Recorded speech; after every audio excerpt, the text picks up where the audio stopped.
రాజకీయాల్లో ప్రతి అంశంలో, ప్రతి దశలో, ప్రతి రంగంలో ఉండే ముఖ్య భావన అదేంటి అంటే సమానత, సమానత్వం అడ్జెక్టివ్, అది విశేషణ పూర్వకంగా మాట్లాడుకుంటే ఈ సమానత్వం, సమానత్వం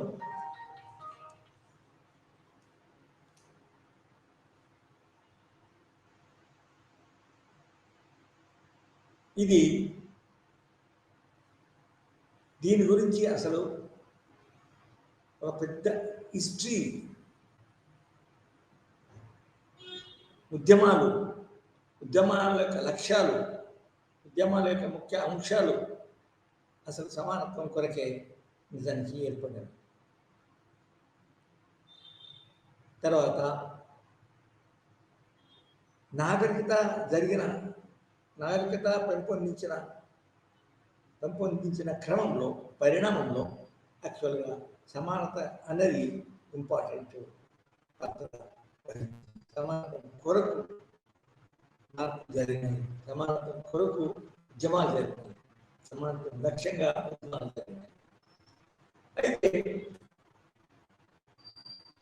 ఉదాహరణకి మన రాజకీయ రంగంలో,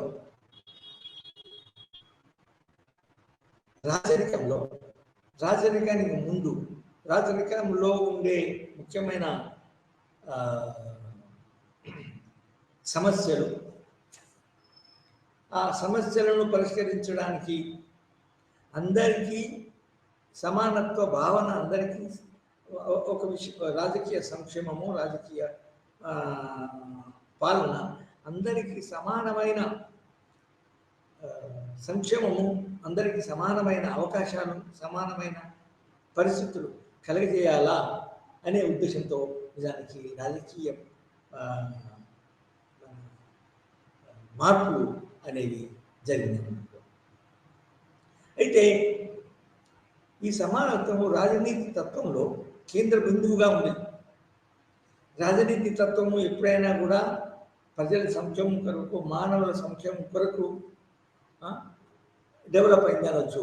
రాజనీతి తాత్వికులు రాజకీయ మన పౌరులకి, మానవులకి పౌరులకి రాజకీయ సమానత్వం కావాలని కోరుతున్నాం.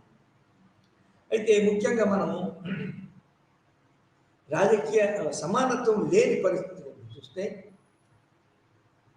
కొందరు ముఖ్యంగా వాళ్ళ రచనలలో రాజకీయ సమానత్వం లేని పరిస్థితులు కనుక మనం చూసుకుంటే స్లేవ్స్ మరియు మాస్టర్స్. స్లేవ్ సొసైటీలో మన బానిసలు మరియు మాస్టర్స్, ఈ రెండు విభాగాలుగా సామాజికంగా మరియు ఆర్థికంగా రెండు భాగాలుగా విభజింపబడింది. అటువంటి సమాజంలో కనుక చూస్తే స్లేవ్స్ మాస్టర్కి సమానంగా లేరు, ఉండని అవసరం లేదు.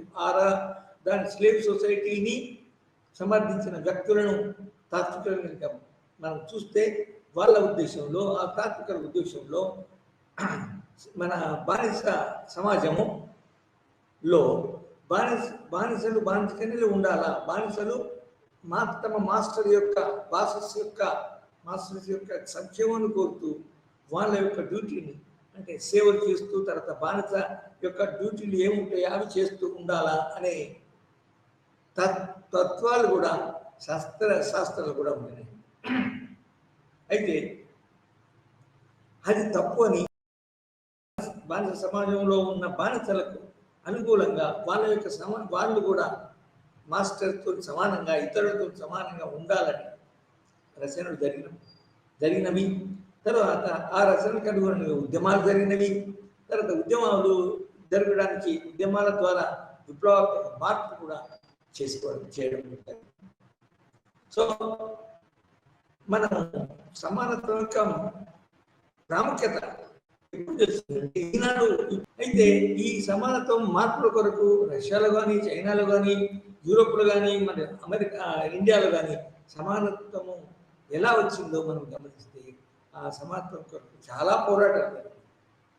ఉదాహరణకి కలోనియలిజం ఉన్నప్పుడు imperialist countries Europe, Japan, Germany, తర్వాత మన డచ్, ఫ్రెంచ్ ఇటువంటి కంట్రీస్ ఇతర దేశాల మధ్య, అసలు మానవుల మధ్యనే కాదు, అసలు ఇతర దేశాల మీదనే వాళ్ళు తమ యొక్క ఆధిపత్యం చెలాయించారు, తర్వాత సామ్రాజ్యవాదాన్ని ధరించారు. వాళ్ళ కింద వాళ్ళ అవసరాల కొరకు ఈ కాలనీలను ఉపయోగించుకున్నారు. అందుకొరకే ఈ కాలనీలలో ఉన్న ప్రజలు కొన్ని రచనలతో ఇన్స్పైర్ అయ్యి, సమానత్వం కోసం రాసిన రచనలతో ఇన్స్పైర్ అయ్యి ఈ కలోనియలాన్ని వ్యతిరేకంగా, సామ్రాజ్యవాదం వ్యతిరేకంగా విప్లవాలు చేశారు, ఉద్యమాలు చేశారు. సో మనం ఉద్యమాలు చేసిన తర్వాత మనకు వచ్చిన మన ఫలితాలు, లాభాలు ఇప్పుడు చూస్తున్నాం. కానీ ఉద్యమాలకు ముందు ఎటువంటి పరిస్థితులు ఉన్నది అని కనుక చూస్తే అప్పుడే సమానత్వం యొక్క ప్రాముఖ్యత అనేది అర్థం. మన రాజ్యాంగం రాకముందు, మన స్వాతంత్రం రాకముందు, అంటే ఈ మన కాలనీలలో రాకముందు ఎటువంటి పరిస్థితిలో ఉన్నది మనం అయితే చాలా దయనీయమైన పరిస్థితి, అణిచివేయబడ్డ పరిస్థితి, కాలనీలో ఉన్న ప్రజలు అణిచివేయబడ్డ పరిస్థితి మనకు జ్ఞాపకం వస్తాయి. సో ఈ విధంగా మనం సమానత్వం అర్థం చేసుకోవాల్సి ఉంటుంది. సమానత్వం లేని పరిస్థితులు ఎలా ఉన్నాయి? చాలా పూర్వకాలంలో బానిస సమాజములో స్లేవరీ అంటారు. బానిస సమాజంలో పరిస్థితులు ఉండే. కొంచెం డెవలప్ అయిన తర్వాత, నాగరికత డెవలప్ అయిన తర్వాత, మన మానవుల యొక్క పరిణామము, ఆర్థిక పరిణామం జరిగిన తర్వాత ఎలా ఉన్నది అని కనుక చూస్తే మనము సమానత్వం యొక్క ప్రాముఖ్యత అర్థమవుతుంది. అయితే ఈ సమానత్వము అర్థం చేసుకోవడం చాలా ముఖ్యమైన భావనగా, అంశంగా అర్థం చేసుకోవాల్సి ఉంటుంది. అయితే సమానత్వం అంటే ఏంది అసలు? సమాజంలో, రాజకీయ రంగంలో, ఆర్థిక రంగంలో సమానత్వం అంటే ఏంటి అంటే ఏక రీతిగా ఉండడము, ఒకే విధంగా ఉండడము, పరిస్థితులు ఒకే విధంగా ఉండడము, తర్వాత పరిస్థితులను ఉండి ప్రజలు, పర్టికులర్గా పౌర సమాజంలో అందరూ సమానంగా జీవించడము. కొందరు లేని వాళ్ళుగా, కొందరు ఉన్నవాళ్ళుగా, కానీ కొందరు అవకాశాలు ఉన్నవారిగా, కొందరు అవకాశం లేని వారిగా. సమానత్వం ఉంది కానీ సమాన అవకాశాలు లేకపోవచ్చు. సమానత్వం లీగల్గా ఉంది కానీ సమాన అవకాశాలు, సమాన పరిస్థితులు లేకపోవచ్చు. అప్పుడు కూడా అది ఒక మన లోపభూయిష్టమైన పరిస్థితి అని అనుకోవచ్చు. అంటే ఏంటంటే సమానత అనేది ఏకరీతిగా ఒకే విధంగా ఉండే పరిస్థితి. అది రాజకీయ రంగంలో కానీ, సామాజిక రంగంలో కానీ, ఆర్థిక రంగంలో కానీ, మరియు ఇతర సాంస్కృతిక, అంటే భాషాపరంగా కానీ, సంస్కృతి పరంగా కానీ సమానత్వం యొక్క ప్రాముఖ్యత ఉంటుంది.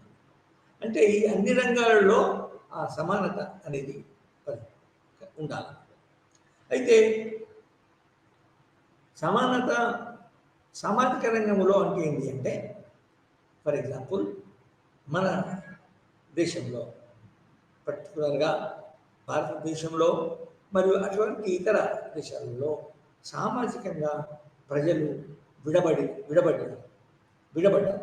ఆ సామాజిక విభజన నిజానికి పాత రచనలు, మరి మనుధర్మశాస్త్రం అటువంటి వాళ్ళు ఏదో కారణాల వల్ల సామాజికంగా ప్రజలను విడగొట్టారు.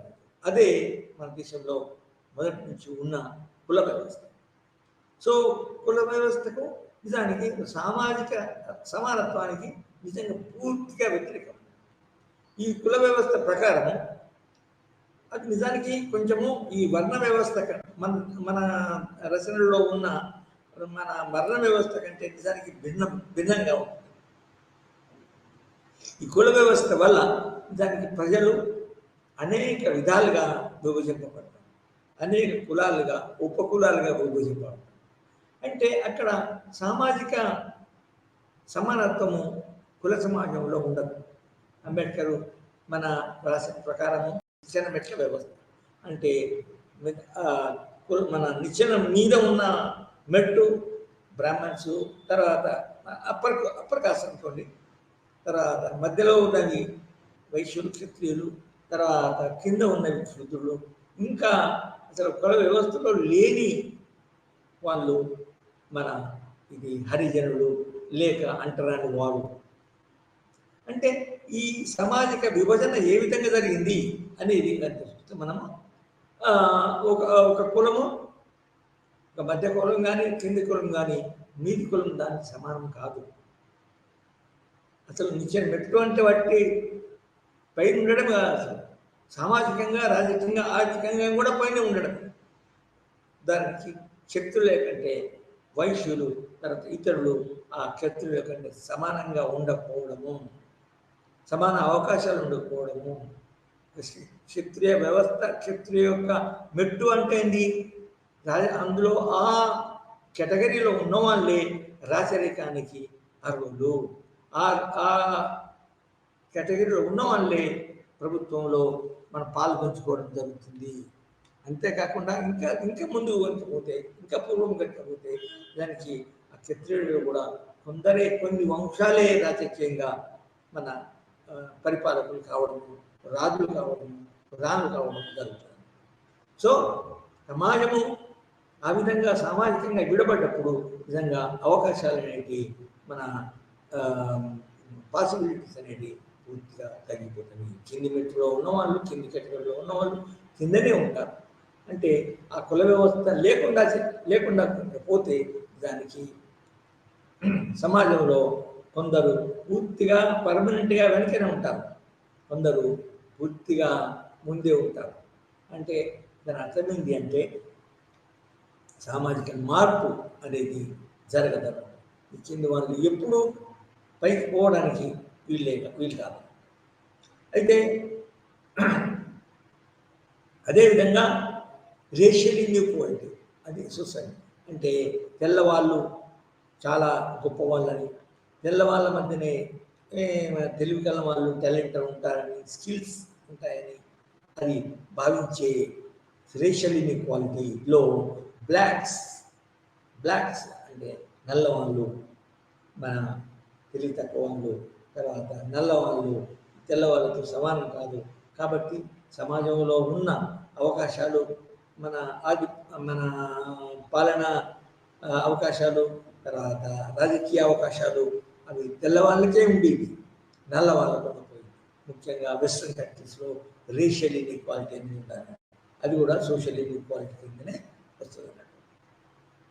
అదేవిధంగా మనము లింగ భేదం, జెండర్ ఏది ఆడవాళ్ళు మగవాళ్ళకి సమానం కాదు, పుట్టుకతో సమానం కాదు. కాబట్టి ఆడవాళ్ళు మన మగవాళ్ళకు లొంగి ఉండాలా, దానికి వాళ్ళు అభివృద్ధికి అర్హులు గారు, పాలనకి అర్హులు గారు. కొన్ని మన ఉద్యోగాలకి అర్హులు గారు అనే వివక్ష ఏదైతే ఉన్నదో అది లింగ వివక్ష అని కూడా చెప్పాలి. సో సోషల్ ఇన్ఈక్వాలిటీ ఏంటండి? జెండర్, తర్వాత మన రేషియల్, కలర్, తర్వాత కుల వ్యవస్థ అని. తర్వాత ఇంకొక ముఖ్యమైన విషయం ఏంటంటే మతపరమైన అసమానత్వం. అంటే కొందరు ఇది ఒక మతము ఇంకొక మతము పై డామినేట్ చేయడానికి, ఒక మతస్థులు, ఆ మతాన్ని సమర్థించే పాలకులు, అడ్మినిస్ట్రేషను ఇంకొక మత సంబంధించిన వ్యక్తులను కింది చూపు చూడడము, అది కూడా నిజానికి చాలా ఇంపార్టెంట్. అసమానత్వం ప్రజలు డెవలప్ కాకుండా, ఉదాహరణకి మన భారతదేశంలో బ్రిటిష్ సామ్రాజ్యం స్థాపించబడ్డప్పుడు మన ముస్లింల వలె హిందూ మతాన్ని పూర్తిగా అణిచివేయకున్నా కూడా వాళ్ళ యొక్క క్రిస్టియానిటీ అండ్ మతము సుపీరియర్ అని భావించి దాన్ని వాళ్ళ మత ప్రచారం చేయడం జరిగింది. వాళ్ళ మతస్థులకే ప్రాముఖ్యత ఇవ్వడం జరిగింది. అంటే వాళ్ళు మన ఒక రకమైన హిందూ సమాజంలో అన్ని ఇన్ఈక్వాలిటీస్ ఉంటాయి, పర్టికులర్ కుల వ్యవస్థ ఉందని ఈ హిందూ మతాన్ని కూడా అణచివేయడం జరిగింది. అంతేకాకుండా క్రిస్టియానిటీలో కన్వర్షన్స్ కూడా జరిగినాయి. ఏ విధంగా ముస్లిం పాలనలో మన ముస్లింలకు ఇస్లాంలోనికి ఈ మన కన్వర్షన్స్ మత మార్పులు జరిగిందో ఈ ఇస్లాం బ్రిటిష్ వాళ్ళు ఉన్నప్పుడు క్రిస్టియానిటీలోకి మత మార్పులు జరిగింది. సో ఈ విధంగా మన మతపరమైన ఇన్ఈక్వాలిటీస్ కూడా చాలా ఉంటాయి. సో ఇది ఈ సామాజిక ఇన్ఈక్వాలిటీస్ ఉన్నప్పుడు నిజానికి దాని యొక్క ప్రభావం ఈ మన రాజకీయ రంగంలో చూడగలుగుతాము, ఆర్థిక రంగంలో చూస్తాము. అయితే ఇంకొక ముఖ్యమైన ఇన్ఈక్వాలిటీ ఏంటంటే ఆర్థిక అసమానత్వం. సో దీని మీద ముఖ్యంగా చాలామంది ఏం చేశారంటే అసలు ఆర్థికంగా అంటే ఒక సమాజంలో ఆస్తిపాస్తులపై వనరులపై కొందరికే హక్కు ఉన్నప్పుడు అసలుకి ఇంకొక మన సామాజిక రంగంలోనూ ఆర్థిక రంగంలోనూ సమానత్వం ఉండదు. ఆర్థిక రంగంలో అసమానతలు ఉన్నప్పుడు, ఆర్థిక రంగంలో సమానత్వం లేనప్పుడు మన ఆర్థిక వనరులు అంటే మూవబుల్ ప్రాపర్టీస్, తర్వాత రకరకాల ఇల్లు జాగలు వీటిపై సమానత్వం హక్కు లేనప్పుడు, అందరికీ సమానమైన హక్కు లేనప్పుడు ఆ సమాజంలో నిజానికి ఆ హక్కు లేని వారు రాజకీయంగా మరియు సామాజికంగా కూడా అణచివేయబడతారు. అది నిజమైన ఒక మన శుభసూచకాలు ఉండే సమాజం కాదు, డెవలప్డ్ సమాజం కాదు అనవచ్చు. అయితే దీని మీద ఇంపాక్ట్ పెద్ద సిద్ధాంతాలు కూడా బయలుదేరినాయి. ముఖ్యంగా అందులో కార్ల్ మార్క్స్ మరి ఇతర సోషలిస్టులు ఏమన్నారంటే ఆర్థిక సమానత్వము లేనప్పుడు, ఆర్థికంగా కొందరికే హక్కులు ఉన్నప్పుడు, కొందరికే ఆధిపత్యం ఉన్నప్పుడు, కొందరికే మన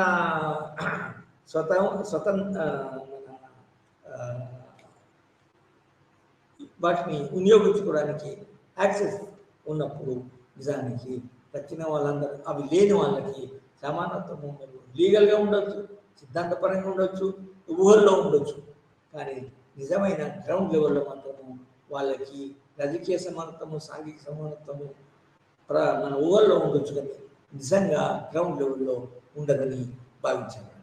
సో వాళ్ళు ఈ సమానత్వంలో ఎప్పుడైతే ఏమంటున్నారో మన సామాజిక సమానత్వము, ఆర్థిక సమానత్వము, రాజకీయ సమానత్వము, సాంఘిక సమానత్వం మనం అనుకున్నామో, ఇందులో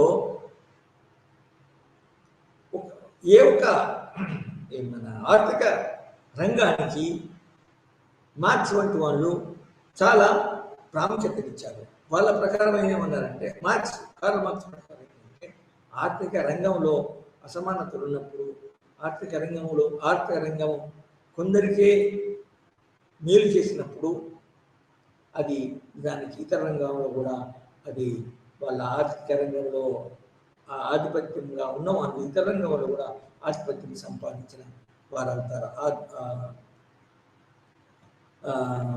మన ఇతర రంగాల్లో కూడా ఆధిపత్యాన్ని సంపాదించడానికి అవకాశం ఉంది. సో అయితే రాజకీయ రంగంలో ఉదాహరణకి ఆర్థిక రంగంలో సమానత్వం లేకుండా మనం రాజకీయ రంగంలో సమానత్వం ఉండకూడదు అనే భావించిన కాలాలు మన రచనలు కూడా జరిగినాయి. ఉదాహరణకి బ్రిటిష్ మనము ఇదివరకు ఇప్పుడు కొంతకాలానికి మన అది ఓటు హక్కు కలిగి తర్వాత రాజకీయ రంగంలో సమానత్వం ఉండొచ్చు, కానీ చాలా కొంతకాలం క్రితంగా బ్రిటిష్ వాళ్ళలో కూడా మన నిజానికి రాజకీయంగా హక్కులు కలిగి ఉన్న వాళ్ళే, సారీ, ఆర్థికంగా హక్కులు కలిగి ఉన్న వాళ్ళే, ఆస్తి కలిగి ఉన్న వాళ్ళే నిజానికి హౌస్ ఆఫ్ కామన్స్కి, హౌస్ ఆఫ్ లార్డ్స్కి నిజానికి అర్హులుగా నిర్ణయించబడేది. అంతేకాదు వాళ్లకు ఆస్తి లేని వాళ్ళకి ఓటు హక్కు కూడా ఉండకూడదని, చదువు లేని వాళ్ళకి ఓటు హక్కు కూడా ఉండదని. నిజానికి చదువు ఎట్లా వస్తుంది? ఆర్థికంగా బాగుంటేనే, ఆర్థికంగా మన సమృద్ధిగా మన అవకాశాలు ఉంటేనే నిజానికి వాళ్ళకు చదువుకోవడానికి అవకాశాలు ఉంటాయి. కానీ ఈ ఆర్థిక అసమానతలు, ఆర్థికంగా కింది వర్గం వాళ్ళకి మరియు మన చదువు లేని వాళ్ళకి నిజానికి రాజకీయ హక్కులు ఉండకూడదు, ఉండనక్కర్లేదు అని భావించిన రోజులు ఉన్నాయి. అవి కొన్ని రోజులు కూడా అది ముఖ్యమైన మన బ్రిటన్ తర్వాత ఇతర యూరోపియన్ కంట్రీస్లో కూడా ఉన్నాయి. అంటే నిజానికి ఇప్పుడున్న పరిస్థితి అనేది కొంతకాలం కింద లేదు. ఆర్థిక సమానత ఉన్న వాళ్ళకే, ఆర్థికంగా ఆధిపత్యం ఉన్న వాళ్ళకే రాజకీయ రంగాల్లో ఆధిపత్యము మరియు సమానత్వం ఉండేది. సో ఈ విధంగా రాజకీయ సమానత్వము, సామాజిక సమానత్వము, మనకి ఆర్థిక సమానత్వము ఉన్నప్పుడే ఆర్థిక రంగంలో మన యాక్సెస్ వనరులు యూజ్ చేయడానికి అవకాశం ఉన్నప్పుడే మన రాజకీయ రంగంలో మరియు సామాజిక రంగంలో మన సమానత్వం వస్తుంది అనే విధంగా తాత్వికులు ప్రతిపాదించినప్పుడు దాన్ని బట్టి దాంతో ప్రభావితమై ప్రజలు మన ఉద్యమాల ద్వారా మరియు ఇతర సాధనాల ద్వారా మన ఈ ఆర్థిక సమానత్వాన్ని పొంది దాన్ని అనుభవించడం జరిగింది. ముఖ్యంగా ఉద్యమాల ద్వారా మన మార్పులు జరిగినప్పుడు, విప్లవాలు జరిగినప్పుడు పాత వ్యవస్థలని కూలగొట్టడం జరిగింది, విభజింపు జరిగింది, కొత్త వ్యవస్థలని, కొత్త సమానత్వాలని మన స్థాపించుకోవడం జరిగింది. తదనుగుణంగా వ్యవస్థలు, పర్టికులర్ రాజ్య వ్యవస్థ, సోషలిస్ట్ స్టేట్స్ కూడా ఎస్టాబ్లిష్ చేయడం జరిగింది. సో ఇది చారిత్రాత్మక విషయం. అంటే సమానత్వం అంటే ఏంటి అనేది, మన సమానత్వం ఎన్ని రంగాల్లో ఉంటుంది, ఏ విధంగా మనము అర్థం చేసుకోవాలని మనము ఇతర అంశాలకు పోయే ముందు ఈ విధంగా సమానత్వాన్ని మనము విశ్లేషించి అర్థం చేసుకోవచ్చు. అయితే ఈ సమానత్వానికి ఈ రకమైన అర్థం, ఈ రకమైన చరిత్రము, ఈ రకమైన ప్రాముఖ్యత ఉన్నప్పుడు మనం ఈ వివిధ రాజ్యాంగాల్లో, అంటే ఉద్యమాలు, సమానత్వం కోసం ఉద్యమాలు వచ్చిన తర్వాత వివిధ రాజ్యాంగాల్లో ఇవి ఎట్లా పొందుపరచబడినవి అనేది కనుక మనం చూస్తే, for example French revolution, American revolution ఎలా వచ్చినాయి, ఏ విధంగా విజయవంతమైనవి కనుక మనం అర్థం చేసుకోవడానికి ప్రయత్నం చేస్తే అవి నిజానికి ఆ విప్లవాత్మక రచనలు, ఫర్ ఎగ్జాంపుల్ వాల్టేర్, రూసో మరి ఇతర రచనల ద్వారా ప్రభావితమై అప్పుడున్న మన ఒకే వర్గానికి అవకాశాలున్న వ్యవస్థను కూల్చివేసి, ఇది 1989లో ఫ్రెంచ్ రెవల్యూషన్ సక్సెస్ఫుల్గా అయ్యడానికి ప్రయత్నం జరిగింది. దాని ద్వారా ఆయనకి ఆర్థిక సమానత్వము, మన రాజకీయ సమానత్వము, కొత్త సిద్ధాంతాలు, John Locke for example glorious revolution support చేశారు. తర్వాత మన అమెరికన్ రెవల్యూషన్ కూడా ఈక్వాలిటీ ప్రిన్సిపల్తోనే, లిబర్టీ ప్రిన్సిపల్స్తోనే మన జరిగింది. తర్వాత 1976లో మన సివిల్ వార్లో నిజానికి బ్లాక్స్ సమానత్వాన్ని సంపాదించారు, ఆర్థిక సమానత్వాన్ని, రాజకీయ సమానత్వాన్ని సంపాదించారు. ఈ విధంగా ప్రపంచం మొత్తం మీద విప్లవాల ద్వారానే తర్వాత ఒక దేశంలో ఒక ప్రాంతంలో జరిగితే ఆ ప్రాంతం యొక్క విప్లవాల యొక్క పర్యవసానాన్ని, విప్లవాల యొక్క ప్రభావాన్ని, విప్లవాల యొక్క ఫలితాన్ని మార్పు రావాలని ఇతర దేశస్తులు కూడా ఇతర దేశాల్లోని ప్రజలు సఫర్ అవుతున్న ప్రజలు వాటి చేత ప్రభావం అయి మరి ఆ సమానత్వాన్ని సాధించుకోవడం జరిగింది. అంటే సమానత్వము సమానత అనేది దానికి విప్లవాల ద్వారానే రాజకీయ మార్పులకి విప్లవాల యొక్క ప్రాధాన్య అంశాలు ఏది ఎజెండా ఏదైతుందో ఆ ఎజెండాలో సమానత్వం పెట్టుకొని మన ఒక దేశము ఇంకొక దేశానికి వ్యతిరేకంగా కొట్లాడడం జరిగింది. మన వలస దేశాలు తమ వలస దేశాలు మన వలస ప్రభుత్వాలు తమ కింద ఉన్న వలసల ప్రజలని అణచివేసినప్పుడు ఆ అణచివేతికి గురి కాకుండా ఆర్థికంగా దోపిడీకి వ్యతిరేకంగా మన వలస దేశాల యొక్క ప్రజలు కొట్లాడడం జరిగింది. ఆ విధంగా మన ఏషియన్ కంట్రీస్, ఆఫ్రికన్ కంట్రీస్ నిజానికి మన సామ్రాజ్యవాద దేశాలను యూరోపియన్ కంట్రీస్ యొక్క దేశాలకు వ్యతిరేకంగా పోరాడి మన ఈ సమానత్వాన్ని మన పోరాడిన తర్వాత వాళ్ళ దేశంలో వాళ్ళ ప్రాంతాల్లో ఒక మన మోడర్న్ రాజ్యాంగాలు, ఆధునిక రాజ్యాంగాలు ఎందులోనైతే ప్రజలకి, సామాన్య పౌరులకి హక్కులు ఉంటాయో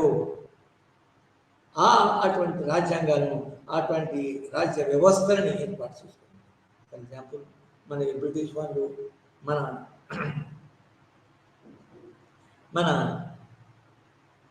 విరమించుకున్న వారికి బ్రిటిష్ వాళ్ళు రెండవ ప్రపంచ యుద్ధంలో ఓడిపోయిన తర్వాత మనకి స్వాతంత్రము రావడం జరిగింది. స్వతంత్రం రావడం వచ్చిన తర్వాత నిజానికి మనకి ఒక స్వతంత్ర రాజ్యాంగం కూడా కావాలా. బ్రిటిష్ వాళ్ళ యొక్క మన ప్రాబల్యం లేని, బ్రిటిష్ వాళ్ళ యొక్క మన భాగస్వామ్యం లేని, బ్రిటిష్ వాళ్ళ యొక్క ఆధిపత్యం లేని, బ్రిటిష్ వాళ్ళ జోక్యం లేని ఒక కొత్త మన వ్యవస్థను స్వాతంత్రం వచ్చిన తర్వాత ఏర్పడుతున్నాం. తర్వాత స్వతంత్రం వచ్చిన తర్వాత మన రాజ్యాంగం రాయడానికి ఒక కాన్స్టిట్యూంట్ అసెంబ్లీ, రాజ్యాంగ సభను ఏర్పరచుకొని మనకు మన నిజానికి వాళ్ళ బ్రిటిష్ మన సామ్రాజ్యవాద దేశాలు, తర్వాత డెవలప్ అయిన దేశాలు, ఆధునిక దేశాలు, వాళ్ళ దేశాల్లో ఏ విధంగా వాళ్ళ పౌరులు అనుభవించారో ఇది సమానత్వ హక్కులు, ఇది ఆర్థిక సమానత్వము, రాజకీయ సమానత్వము, సామాజిక సమానత్వము, ఇటువంటి భావాలు ఉన్నాయో ఆ భావాలతో కూడుకున్న మన రాజ్యాంగాలను మన ఈ బ్యాక్వర్డ్ కంట్రీస్, కలోనియల్ కంట్రీస్లో ఏర్పాటు చేసుకోవడం జరిగింది. అందులో ముఖ్యమైన ఉదాహరణ మన దేశమే అనుకోవచ్చు. అంటే వేరే దేశాలు కూడా ఉన్నాయి. ఇప్పుడు ఫర్ ఎగ్జాంపుల్ ఏషియన్ కంట్రీస్లో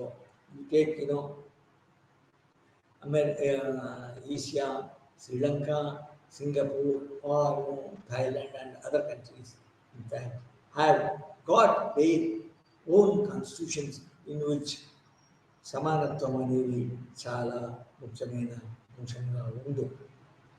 సో ఈ విధంగా సమానత్వానికి రాజకీయ చరిత్ర చాలా పెద్దగా ఉంది.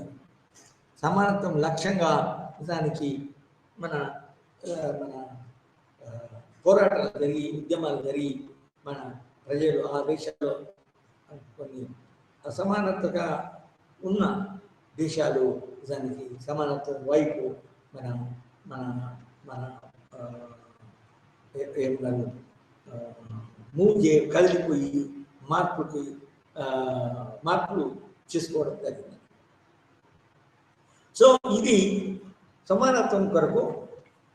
అయితే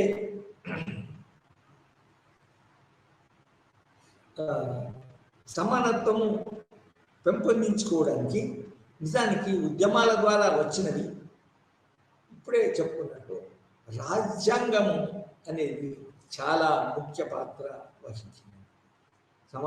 మన వలస పాలనకి వ్యతిరేకంగా పోరాడిన తర్వాత వలస దేశాల్లో వలస ప్రాంతాల్లో ఉన్న ప్రజలు తమ రాజ్యాంగంలో ఈ సమానత్వ భావనలు చేర్చుకొని ఆ రాజ్యాంగము అమలు చేస్తూ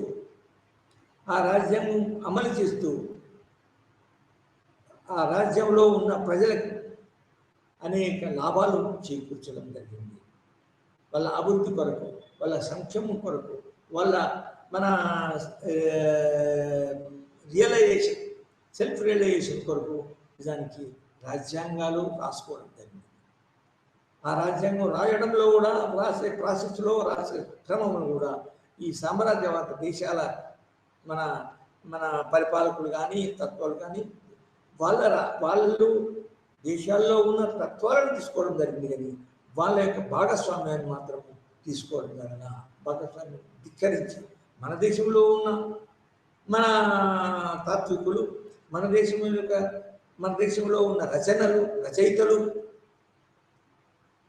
యొక్క భావాలను, మన తత్వాలను తీసుకొని మన రాజ్యాంగాన్ని రూపొందించుకోవడం జరిగింది.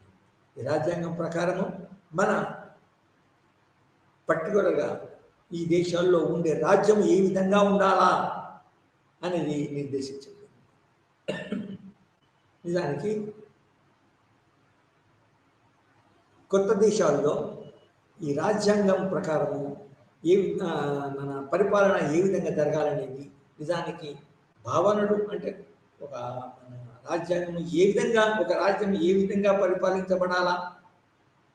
ఉదాహరణకి సమాఖ్య పాలన అంటే ఏంటి? అసలు రాజ్యంలో ఉన్న అధికారమే విభజింపబడుతుంది.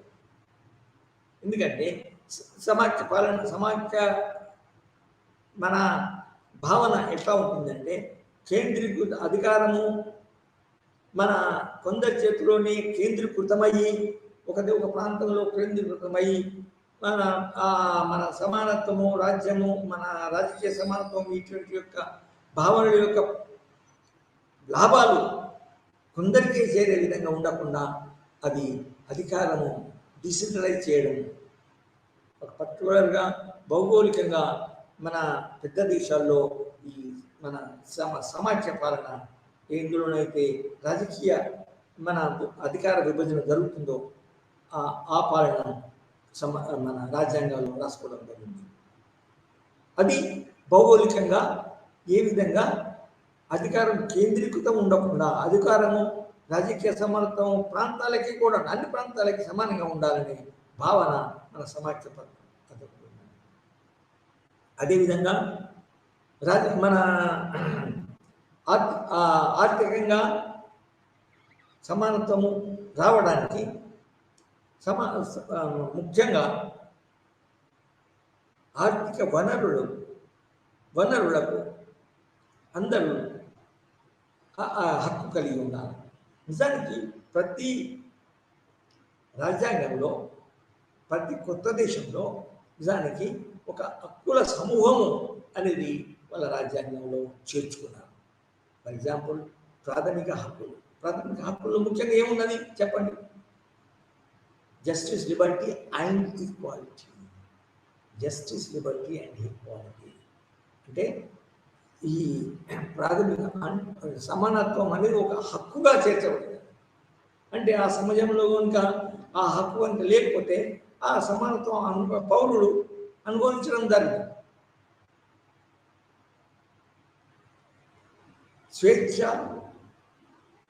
మరియు స్వాతంత్రంతో నిజానికి సమానత్వం కనుక ఉండకపోతే ఆ స్వేచ్ఛ స్వాతంత్రాలు కొందరికే చెంది ఉంటాయి, కొందరే అనుభవించడానికి అవకాశం. కాబట్టి ఏవైతే కొత్త విషయాలు స్వాతంత్రం వచ్చిన తర్వాత ఉన్నాయో వాటన్నిటికీ మూలము నిజానికి సమానత్వము అనవచ్చు. ఎందుకంటే సమానత్వం కనుక లేకపోతే, సమానత్వము ప్రిన్సిపల్ సూత్రం అని లేకపోతే తక్కినవి ఎన్ని ఉన్నా కూడా అవి కొందరు అనుభవించడానికి అవకాశం. సో అందువల్ల ఏం జరిగిందంటే, మన నాగరికత, రాజకీయ నాగరికత అభివృద్ధి చెందినప్పుడు కొన్ని అన్ని స్వాతంత్రం పొందిన అన్ని దేశాల్లో రాజ్యాంగంలో ఈ సమానత ఇతర హక్కుల ద్వారాతో సహా ఈ సమానత హక్కును చేర్చడం జరిగింది హక్కులు. అయితే ఈ హక్కుల్లో సంబంధించిన సమానత్వ హక్కుకు సంబంధించిన కొన్ని థియరీస్ కూడా ఉన్నాయి. ఇప్పుడు అన్ని భావనలు ఒక జనరల్గా మనము చర్చించడము, విశ్లేషించడము, చదువుకున్నాము. దీనితో పాటు సమానత్వం ఎలా ఉండాలి, ఎట్లుంటే బాగుంటుంది, దానికి కావాల్సిన పరిస్థితులు ఏంటి, దానికి కావాల్సిన కండిషన్స్ ఏంటి అనే వాటిపై దానికి రాజనీతి శాస్త్రజ్ఞులు ఒక రచనలు చేయడం జరిగింది. దాటిని మనం థియేటర్గా కొన్ని విభజనలు చేయొచ్చు. అందులో ఆ విభజనలో ముఖ్యమైన విభాగము ఏంటి అంటే ఉదారవాద సిద్ధాంతము. అది మనం వేరే సందర్భంలో దాన్ని చర్చించుకున్నాము. కానీ ఇక్కడ కూడా ఉదారవాద సిద్ధాంతంలో సమానత్వం యొక్క ప్రాముఖ్యత చాలా ఉంది. సమానత్వం సాధించడానికి సమానత్వం యొక్క లాభాలు ఏంటి, సమానత్వం యొక్క ప్రయోజనాలు ఏంటి అని ఆ సిద్ధాంతంలో, ఉదారవాద సిద్ధాంతంలో వ్రాయబడినది, చేర్చబడినది, చర్చించబడినది, విశదీకరించబడినది. ఈ ఉదారవాద సిద్ధాంతంలో ఉన్న సమానత్వాన్ని ముఖ్యంగా John Locke, John Stuart Mill, తర్వాత మళ్ళీ ఇతరులు కూడా ముఖ్యంగా చర్చించారు. ఈ ఉదారవాద సిద్ధాంతము అయితే మొత్తం అన్ని సిద్ధాంతాలను మనం ముందు మెన్షన్ చేస్తాం, దాని తర్వాత వివరించకపోతాం.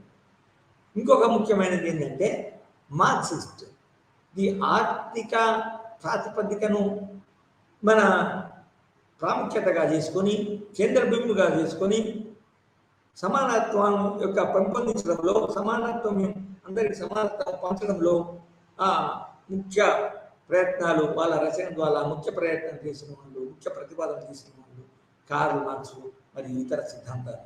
దాని తర్వాత లెనిన్ కూడా చాలా రచనలు చేశాడు.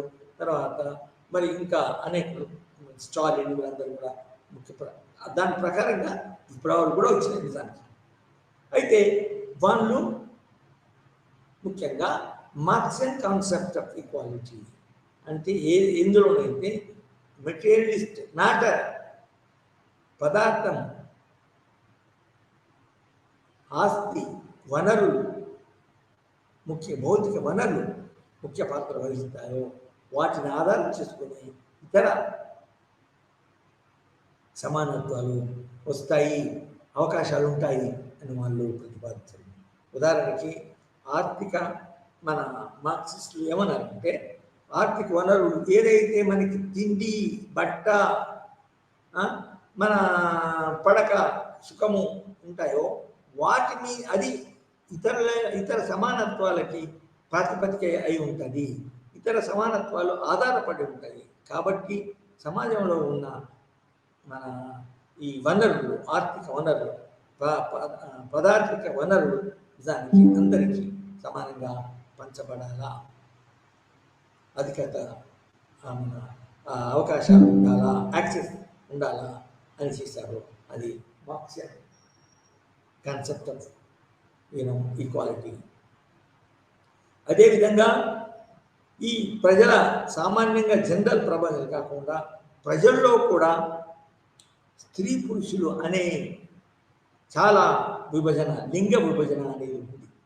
అయితే ఆ లింగ విభజన ఉండడం వల్ల నిజానికి ఒక రకమైన లింగ అసమానత్వాలు కూడా ఏర్పడ్డాయి. కాబట్టి చాలామంది ఆ లింగ విభజన ఏమంటుంది, ముఖ్యంగా పితృస్వామ్య వ్యవస్థ ఏదైతే ఉందో ఆ పితృస్వామ్య వ్యవస్థలో ఏం చెప్పడం జరిగింది, ఏం ప్రతిపాదించడం జరిగింది, ఏ విషయాలను సమర్థించడం జరిగింది అంటే స్త్రీలు పురుషులకి అసమానంగా ప్రకృతి సిద్ధంగా వాళ్ళు అసమానులు మన మన ఏంటి ఏమంటారు దీన్ని, బయోలాజికల్గా వాళ్ళు అసమానులు. బయోలాజికల్ నిజానికి ఇంటెలిజెన్స్ పరంగా కూడా మన మేధాశక్తి పరంగా కూడా వాళ్ళు అసమానులు. కాబట్టి వాళ్ళు స్త్రీలు పురుషులకు లొంగి ఉండాలా. అది ప్యాట్రియార్కీ పితృస్వామ్యాన్ని సమర్థించిన సిద్ధాంతాలు ఉన్నాయి. సో ఆ సిద్ధాంతానికి వ్యతిరేకంగా నిజానికి మన స్త్రీవాద రచనలు, స్త్రీ సమానమని, స్త్రీ సమర్థురాలని, స్త్రీ సమానమైన ఇంటెలిజెన్స్ టాలెంట్ కలిగి ఉన్నదని, ప్రకృతి సిద్ధంగా స్త్రీ అసమానరాలు కాదని ప్రతిపాదించిన చాలా స్త్రీవాద సిద్ధాంతాలు వచ్చాయి. దీన్ని ఫెమినిస్ట్ థియరీ ఆఫ్ ఈక్వాలిటీ అనొచ్చు. ఫెమినిస్ట్ థియరీ, ఫెమినిజం అంటేనే స్త్రీలు అభివృద్ధి చెందడానికి, స్త్రీలు స్వతంత్రంగా ఉండడానికి, స్త్రీలు అన్ని రంగాల్లో వాళ్ళు సమానులే అని ప్రతిపాదించే సిద్ధాంతం. సో ఇప్పుడు లిబరల్ ఉదారవాద సిద్ధాంతము, డెమోక్రాటిక్ సిద్ధాంతము, మరియు కార్ల్ మార్క్స్ యొక్క సిద్ధాంతము, తర్వాత స్త్రీవాద సిద్ధాంతము ఈ విధంగా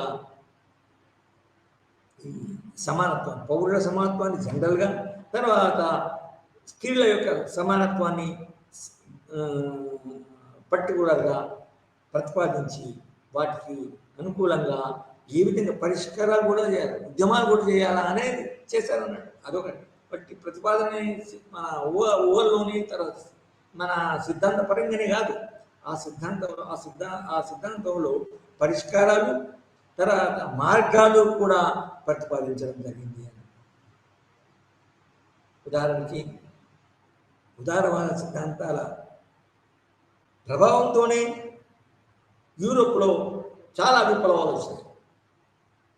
ఉదారవాద సిద్ధాంతం ముఖ్యంగా మన రాజరికాన్ని సమర్థించి, పాట్రియార్కీని సమర్థించి, మన పాట్రియార్కీని స్థాపించి అదే పర్మనెంట్ ఉండాలనే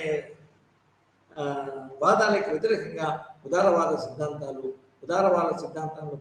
ప్రభావితులై ప్రజలు వాటికి వ్యతిరేకంగా చేసి ఉదారవాద అనుకూలంగా కొత్త ప్రజాస్వామ్య విధానాలు, రాజరికానికి వ్యతిరేకంగా ప్రజాస్వామ్య విధానాలు స్థాపించుకోవడం జరిగింది.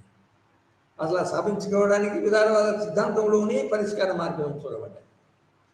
సో అందులో ముఖ్యంగా సమానత్వం అనుకూలంగా, సమానత్వం కొరకు పోరాటాలు జరగడము, సమానత్వం స్థాపించబడము అది ముఖ్యంగా మనం అసలు గమనించాలి, గుర్తించాలి.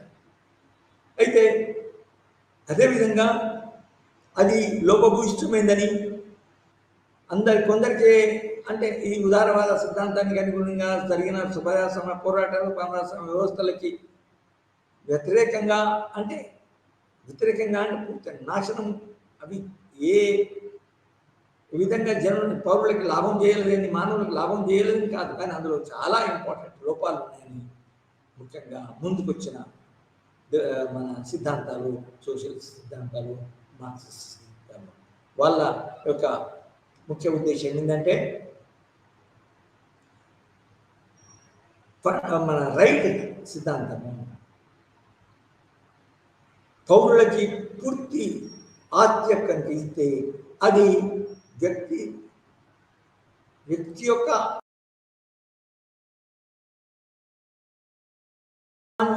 అభివృద్ధి చెందడానికి అవకాశం ఉంటుంది. కాబట్టి ఆస్తి అనేది మన సమాజంగా అందరికీ పంచబడాలంటే ఆస్తి వల్ల, తర్వాత సమాజంలో యొక్క వనరుల అందరికీ అవకాశం ఉండాలంటే, ఆ వాటి యొక్క ఫలితం అందరు పొందాలంటే దానికి ఆస్తి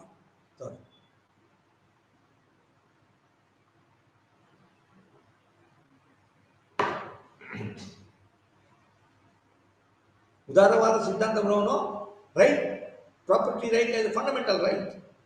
అది అందరికీ ఉన్నదా లేదా అనేది కాకుండా ఎవరు సంపాదించుకుంటూ వాళ్ళకి స్వేచ్ఛ హక్కు ఇచ్చారు. అయితే ఆ విధంగా స్వేచ్ఛ హక్కు ఆస్తి ఇవ్వడం వల్ల ఏంటంటే ఆస్తి అంతా కొందరి చేతిలోనే కేంద్రీకరింపబడి, పర్టికులర్గా క్యాపిటలిజం చేతిలోనే కేంద్రీకరింపబడి ఇతరులు ఆస్తి లేకుండా ఉండడం వల్ల, పర్టికులర్గా ఇండస్ట్రియలైజ్డ్ సొసైటీస్, క్యాపిటల్ సొసైటీలో మన మన చాలామంది ప్రజలు, లేబరర్స్, శ్రామికులు ఆస్తి లేకుండా, మన మన శ్రమ లేకుండా మన వాళ్ళు సంపాదించిన యొక్క జీతాలు వాళ్ళ యొక్క అభివృద్ధికి సరిపోకుండా ఉండడం వలన అది నిజానికి ఆ పూర్తిగా ఆర్థిక స్వేచ్ఛ అనేది దానికి ఆర్థిక అసమత్వానికి దారితీస్తుందని, కాబట్టి మన ఆర్థిక స్వేచ్ఛ అనేది అందరికీ సమానంగా ఉండాలంటే దానికి ప్రైవేట్ ప్రాపర్టీ లేకుండా ఉండాలా అనే ఉద్దేశంతో ఈ మార్క్స్ ఇది సమసమాజ సిద్ధాంతం, సోషలిస్ట్ మరియు కమ్యూనిస్ట్ సిద్ధాంతాన్ని ప్రతిపాదించారు. దానికి అనుకూలంగా కూడా మీకు తెలుసు, రష్యాలో విప్లవం జరిగింది, తర్వాత చైనాలో విప్లవం జరిగింది, దాని తర్వాత లాటిన్ అమెరికాలో ఇప్పుడు నిజంగా క్యూబా నీకు ఆర్థిక సమానత్వంతో దానికి వాళ్ళ పౌరులు సమానత్వంతో వల్ల చాలా లాభాలు పొందుతున్నారు. అంటే ఇక్కడ ఏంటంటే సమానత్వం ఒక హక్కును ఎట్లా వచ్చిందంటే సోషలిజంలో భూములు ప్రైవేట్ ప్రాపర్టీని నిర్మూలించడం ద్వారా భూమిపై ఆస్తులపై ఒక కంబైన్డ్ హక్కు ఉంటుంది, కంబైన్డ్ మన ఆధిపత్యం ఉంటుంది. ఒకరి చేతిలోనే ఆస్తి ఉండదు, చాలా మట్టికి కొందరి చేతిలోనే ఆస్తి కేంద్రీకరించబడి ఉండదు క్యాపిటలిజంలో లెక్క. అది అసలు భూమి విభజింపబడకుండా భూమి సమీకృతమయ్యి మన ప్రజలకు కూడా దాన్ని సోషల్ యాజమాన్యం ఉంటుంది, సోషల్ రైట్స్, సోషలైజేషన్ అంటారు దాన్ని. అది అంటే ఒక ఇల్లు, తర్వాత చిన్న ఒక రూము, వస్తువులకు అవి ప్రైవేట్గా ఉండొచ్చు, కానీ సమాజంలో ఉండే చాలా పెద్ద ఆస్తులు, పాస్తులు, వనరులు ఏవైతే ఉన్నాయో వాటిపై సామూహిక హక్కును కలిగి ఉంటారు. అది మార్క్సిస్ట్ సిద్ధాంతం చెప్తుంది. ముఖ్యంగా మార్క్సిస్ట్ సిద్ధాంతం ఏం చెప్తుంది? ఆర్థిక వనరులు నిజానికి సమానంగా ఆర్థిక వనరుల యొక్క వాటి యొక్క అభివృద్ధి యొక్క లాభాలు అందరికీ ఉండేటట్టు, అందరూ పొందేటట్టు ఉండాలి. అటువంటి వ్యవస్థే నిజానికి మళ్ళీ సమానత్వం లేకుండా వస్తుంది. సో ఆ విధంగా వాళ్ళు ఏంటంటే లిబరల్ యొక్క ఉదారవాద సిద్ధాంతకర్తల యొక్క రచనలని, భావనలని వ్యతిరేకించి ఈ కొత్త భావనలు చేయడం జరిగింది. ఈ స్త్రీవాదులు ఏమన్నారంటే ఏ సమాజంలోనైనా కూడా మీకు ప్యాట్రియార్కీ, మనం ఇదివరకే ప్యాట్రియార్కీ జస్ట్ నామినల్గా మనము దాన్ని మెన్షన్ చేసినాం, కానీ ఇప్పుడు కొంచెం లోపలికి పోతే మనము ఏం చూస్తామంటే స్త్రీవాదులు ఏమన్నారంటే ప్రతి సమాజంలో ఈ పితృస్వామ్య వ్యవస్థను మన సమర్థించిన రచనలు, తర్వాత వ్యక్తులు ఎవరైతే ఉన్నారో వాళ్ళు ఆ పితృస్వామ్య వ్యవస్థ ఉండడం వల్ల, వాళ్ళ పితృస్వామ్య వ్యవస్థ తిరగేర్చడం వల్ల సమాజంలో ఉన్న సగం వరకు పాపులేషన్, సగమున్న సమాజం, సగమున్న జనాభాకి నిజానికి ఈ సమానత్వం యొక్క లాభాలు కలగడం లేదు అని వాళ్ళు సమానంగా ఉండే విధంగా ఏం చేశారంటే నిజానికి ప్యాట్రియార్కీ అనేదే పురుషుల యొక్క ఆధిక్యత, పురుషులు స్వభావసిద్ధంగా గొప్పవాళ్ళని, బలవంతులని, తర్వాత విజ్ఞానులని, తర్వాత మన రేషన్కి వాళ్ళే ఆలోచిస్తారని అని మన సిద్ధాంతాలని పూర్తిగా వ్యతిరేకించడం జరిగింది. వాళ్ళని స్త్రీవాద సిద్ధాంతకర్తలు అంటారు, ఫెమినిస్ట్ అంటారు. అందులో చాలా ముఖ్యులు ఉన్నారు. తర్వాత స్త్రీ నిజానికి ఆమె యొక్క పరిస్థితి వల్ల భౌగోళికంగా మన బయాలజికల్గా అన్ఈక్వల్గా ఉండడం వల్ల అది అన్ఈక్వాలిటీ కాదు, వాళ్ళ ప్రత్యేకత అన్నారు. సో వాళ్ళ యొక్క స్వాభావిక గుణము, వాళ్ళ యొక్క మన ప్రకృతి ప్రసాదించిన వాళ్ళకు బయోలాజికల్, ఫర్ ఎగ్జాంపుల్ స్త్రీలు ఉదాహరణకి వాళ్ళు సహజ భౌగోళికంగా వాళ్ళు మాత్రమే పిల్లల్ని కనగలుగుతారు, అది పురుషులు కన్నా లేరు. అయితే నిజానికి వాళ్ళు ఎంత వరకు పోతారంటే దాని పురుషులు ఆ విధంగా పిల్లలకి కనడంలో అసమానులు, స్త్రీలే పిల్లలకి అనగలుగుతారు. పురుషుడు ఏం చేస్తాడు, జస్ట్ అతని యొక్క పాత్ర తక్కువ ఉంటుంది. కానీ స్త్రీలు మాత్రము చాలా కాలము మన కడుపులో పడ్డ ఊముఖాన్ నుంచి ఒక వ్యక్తి బయటకు సమాజంలోకి ప్రకృతిలోకి వచ్చే వరకు వాళ్ళ పాత్ర ఎక్కువ ఉంటుంది. నిజానికి వాళ్ళే ఎక్కువ, వాళ్ళ యొక్క ప్రత్యేకత అంటే స్త్రీల యొక్క ప్రత్యేకతను చాలా ఎక్కువ చేసి ఈ ఫెమినిస్ట్కి చెప్పి ఆ ప్యాట్రియార్కీ ఎందుకు, మరి పురుషుడు ఎందుకు ఆధిక్యత కలిగి ఉండాలా, పురుషులకే స్త్రీలు ఏ విధంగా అణిగిమణిగింది బానిసలుగా ఉండాలా అని క్వశ్చన్ చేస్తూ స్త్రీల యొక్క సమానత్వ యొక్క ఆవశ్యకతను ముందుకు తీసుకొచ్చారు. ఎందుకంటే స్త్రీలు కూడా స్వతంత్రము సమానత్వం కనుక ఉంటేనే సమాజం యొక్క వాళ్ళ యొక్క మన ఆలోచనలు, వాళ్ళ యొక్క భాగస్వామ్యము మన సమాజానికి భాగస్వామ్య యొక్క లాభాలు సమాజానికి కలిగి సమాజం ముందుకు పోవడానికి అవకాశం ఉంటుందండి.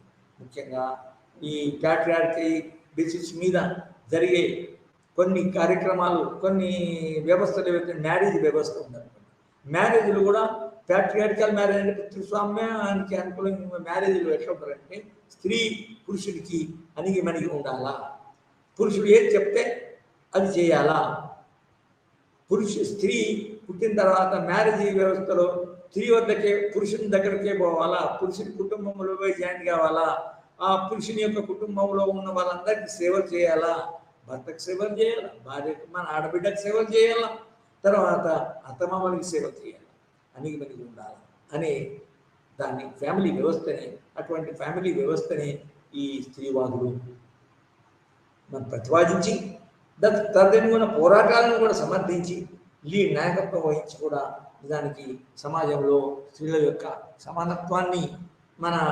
పెంపొందించడానికి స్త్రీలు అన్ని విధాల తమ యొక్క మన వ్యక్తిత్వాన్ని, తమ యొక్క టాలెంట్స్ని రియలైజ్ చేయడానికి చేసే విధంగా అనుగుణంగా పరిస్థితులు కలిగజేశారు. సో ఇది ముఖ్యంగా 3 ముఖ్యమైన సిద్ధాంతాలు, తర్వాత వాటి వల్ల వచ్చిన మన ఉద్యమాలు, ఆ ఉద్యమాల ఫలితాలు. ఈ లింగ విభజన లేకుండా, లింగ అసమానత్వం లేకుండా, లింగ సమానత్వం ఉండే విధంగా ఈ స్త్రీవాద సిద్ధాంతాలు, ఫెమినిస్ట్ సిద్ధాంతాలు మరియు చాలా ముఖ్య పాత్ర వహించిందని చెప్పవచ్చు. సో ఈ విధంగా సమానత్వము అనేది, సమానత్వం యొక్క భావాలు ప్రజల్లో ప్రబలి, ప్రజలు వాటికి అనుగుణంగా పోరాటాలు చేసి, తర్వాత తమ యొక్క మన నాగరికతను, తమ యొక్క మన సమాజ పరిస్థితుల్ని మెరుగుపరుచుకొని ముందుకు పోవడం జరిగింది. ఈ ముందుకు పోవడం జరగడంలో ఈ సమానత్వాన్ని ఒక సమాజంలో మన ఇంప్లిమెంట్ చేసేటప్పుడు, అమలు చేసేటప్పుడు రాజ్యాంగంలో పొందుపరిచినా కూడా మన అసమానమైన వ్యవస్థలు ఉంటాయి. రాజ్యాంగంలో పొందుపరిచే సమానం సరిపోదు. సో రాజ్యాంగంలో ఉన్న మన సమాజంలో ఉన్న అసమానత్వాలని,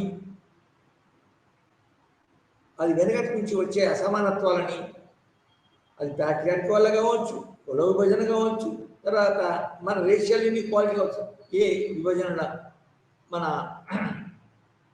అనే విభజనను తీసివేయాలన్నప్పుడు కొన్ని కార్యక్రమాలు, కొన్ని విధానాలను అనుసరించవలసి ఉంటుంది. ఆ విధానాలు మన ఒక రాజ్యాంగంలో రాసుకొని తదనుగుణంగా వాటి మన భావనను అమలు చేస్తేనే దానికి అది ఈ కొత్త అభ్యుదయ మన భావన యొక్క ఫలితము అందరికీ కలుగుతుంది. సో సమానత్వము రాజ్యాంగపరంగా ఒక ఫార్మల్గా, ఒక యాంత్రికంగా ఉంటేనే సరిపోదు. ఆ సమానత్వము మన అందరికీ, సమానత్వం యొక్క ఫలితాలు కూడా అందరికీ రావాలంటే కొన్ని కండిషన్స్ ఉన్నాయి. ముఖ్యంగా ఏదైతే ఇందులో యొక్క రాజ్యం యొక్క పాత్ర చాలా ముఖ్యం. రాజ్యము కొందరు చట్టాల ద్వారా రాజ్యాంగము చాలా విశాలమైనది, కానీ ఆ రాజ్యాంగానికి అనుకూలంగా కొన్ని చట్టాలు తీసుకొస్తూ మాటికి కావాల్సిన చట్టాలు, ప్రాంతీయ అసమానతలు పోగొట్టడానికి కానీ అసమానతలు పోగొట్టడానికి కొన్ని చట్టాలను తీసి కొన్ని ఆ చట్టాలకు అనుగుణంగా విధానాలను రూపొందించి వాటి యొక్క ఫలితాలను పౌరులందరికీ చేతికొచ్చడం జరుగుతుంది. అయితే ముఖ్యంగా ఈ క్రమంలోనే అమలు చేయని ప్రకారంలో కొన్ని సమస్యలు వస్తాయి. ఏది రాజ్యాంగం మన సమానత్వం అనేది హక్కుగా ఉంటుంది, కానీ ఆ సమానత్వం యొక్క హక్కును అనుభవించడానికి మన యొక్క సమర్థత పరిస్థితి కూడా చాలా ముఖ్యమే. కాబట్టి సమానత్వాన్ని ఒట్టిగా సిద్ధాంతపరంగా ఒట్టి చూడడమే కాకుండా కొన్ని పరిస్థితులను కూడా ఏర్పరిచి పూర్తిగా వెనకబడ్డ వారిని కొన్ని ముందు పోయేటట్టు వాళ్ళని ముందుకు చేస్తే ఆ ఉన్న అవకాశాలని, ఎందుకంటే సమాజంలో అందరూ సమానమైన సమర్థత కలిగి ఉండరు. అందరికి సమానమైన సమర్థత కలిగి ఉండడానికి లేకున్నప్పుడు వాళ్ళకి వెనకబడ్డ వాళ్ళకి కొన్ని హక్కులు ఇచ్చి ఈ సమానత్వం ఏదైతే ఉందో ఆ సమాన ఫలితాలను అందరూ పొందే విధంగా అనుభవించే విధంగా కొన్ని సూత్రాలను కూడా రూపొందించడం జరిగింది. దాన్ని పాజిటివ్ డిస్క్రిమినేషన్ అంటే సమానంగా మ్యాండేటరీ కాకుండా పూర్తిగా వెనకబడ్డ వాళ్ళు, పూర్తిగా అణచివేయబడ్డ వాళ్ళు, వాళ్ళకు కొన్ని ప్రత్యేకంగా వాళ్ళకి హక్కులు ఇవ్వడము వల్ల ఈ సమానత్వాన్ని వెనుకబడతనాన్ని నుంచి బయటకు వచ్చి ఇతరులతో మన సమాజంలో కొన్ని ప్రివిలేజ్ క్లాసెస్తో సమానంగా అభివృద్ధి చెందేటట్టు అవకాశాలు ఏర్పరచడం జరుగుతుంది. దాన్ని అఫర్మేటివ్ యాక్షన్ లేకపోతే సంవర్ధిక విచక్షణ, పాజిటివ్ డిస్క్రిమినేషన్ అంటేనే దానికి అసమానత్వ పరిపాలన వాళ్ళ విధానాలు చేస్తారు. కానీ కొన్ని పరిస్థితుల్లో కొన్ని ప్రాంతాల్లో దానికి ప్రత్యేకమైన ట్రీట్మెంట్ జరగవలసి ఉంది. ఎందుకు అంటే వాళ్ళు సమానమైన అవకాశాలు ఉన్నా, సమానమైన హక్కులు ఉన్నా కూడా ఆ సమానమైన హక్కులను అనుభవించే స్థితిలో లేరు, అనుభవించే సమర్థత లేదు. కాబట్టి వాళ్ళకు ఒక ప్రత్యేకమైన విధానాలు ఏర్పరిచి రిజర్వేషన్ వంటి అఫర్మేటివ్ యాక్షన్, అమెరికాలో అఫర్మేటివ్ యాక్షన్ అంటారు, మన దేశంలో రిజర్వేషన్స్ అంటారు. వాళ్ళకు ప్రత్యేకంగా విచక్షణ, సంవర్ధక పాజిటివ్ డిస్క్రిమినేషన్ కలిగించి వాళ్ళను డెవలప్ చేయాలంటే దానికి సమానత్వం యొక్క ఫలితాలను కూడా అందరికీ చేకూరాలంటే పూర్తి చారిత్రాత్మకంగా వెనుకబడ్డ వర్గాలకి ప్రత్యేక హక్కులు ఇస్తూ మన విచక్షణ పూరితమైన కొన్ని పాలసీలు మన ఏర్పాటు చేస్తూ రూపొందిస్తూ వాళ్ళు అందరూ సమానంగా డెవలప్ అయ్యేటట్టు చూడడం జరుగుతుంది. ఈ విధంగా మనము ఈ సెషన్లో, ఈ లెక్చర్లో సమానత్వము ఏ విధంగా చాలా రాజనీతి శాస్త్రంలో, రాజకీయ తత్వ విచారాల్లో, రాజకీయాల్లో ఏ విధంగా ప్రాముఖ్యత కలిగి నేర్చుకున్నాము. తర్వాత అది అమలు చేయడంలో ప్రపంచంలో అన్ని సమాజాలలో కూడా అది ఏ విధంగా అమలు చేయబడి వాళ్ళ అందరి ప్రపంచంలో ఉన్న పౌరులందరికీ సమాన ఫలితాలు చేకూర్చే విధంగా ప్రయత్నం జరిగిందని నేర్చుకున్నాం.